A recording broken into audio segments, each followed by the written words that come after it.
कथिले ऋग्वेद सांगे कर्म यजुर्वेद ज्ञान संपन्न अथर्ववेद करी उपासना सामवेद जाणे अमर मधुर संगीत गायन अशा 4 वेदांची निर्मिती झाली आणि या विश्वाचं पालकत्व आम्ही स्वीकारिलं आणि त्याच वेळी परित्राणाय साधूना विनाशाय दुष्कृत्यम धर्म संस्थापनार्थाय संभवामि युगे युगे या देवताई या विश्वाच्या ठाई ज्या वेळी या भूमीला उभार झाला त्याच वेळी त्या भूमीचा उभार हलका करण्यासाठी या भूमातेला ज्यावेळी उभार झाला त्याच वेळी तो भूमातेला उभार सहन होईना त्याच वेळी ही भूमाता गायीच्या रूपानं भंबरडा फोडू लागली त्याच वेळी ही भूमाता गायीच्या रूपानं ब्रह्मदेवाला शरण गेली ब्रह्मदेवाधिक सारे देव या महाविष्णूला शरण आले आणि त्याच वेळी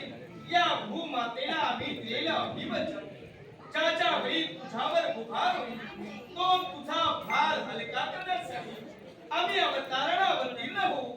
आणि तेच घडलं बालपणापासून एक ताल तल्लीनतेनं जो माझा परमप्रिय भक्तराजा अंबरीश होय या राजा अंबरीशानं बालपणापासून एक ताल तल्लीनतेनं ध्यानी मनी स्वप्नी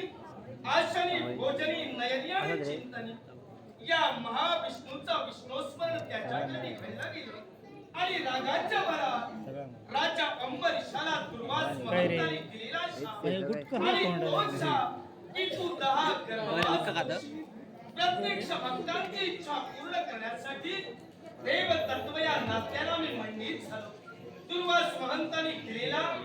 तो शाप पूर्ण करण्यासाठी आम्ही अवतारणा अवतीर्ण झालो मत्स्य कुर्म बलाम नरसिंह वामन परशुराम आणि सांप्रत चालू आहे तो राम अवताराला सुरुवात झाली आज आम्ही केवळ दैवी तत्वानं मंडित आहोत दैवी तत्वानं मंडित असून सुद्धा मानवतेच्या मर्यादा आमच्या चरणाची लोटांगण घेत आहे कारण या क्षणी माझ्या लक्षात आलं दैवी पाठबळ असल्याशिवाय माणूस जगात काहीच करू शकत नाही या शांती ब्रह्माच्या ठिकाणी माझी पावलं पडली आशीर्वादासाठी प्रत्येकाच्या माना उंचावू लागल्या प्रत्येक विष्णू स्मरण प्रत्येकाच्या मुखातून घडलं जात आहे या साऱ्या वैकुंठवासियांना या महाविष्णूचा मंगलमय आशीर्वाद कारण 184 योनी बघून मानवाला मानवता या प्राप्त झाली 183 योनी सगळे प्राणी आडवे आहेत आणि 184 योनी माणूसच फक्त 2 पायावर उभा आहे ज्याला बुद्धिमत्तेचा महासागर म्हटला गेला तोच मानवी जन्म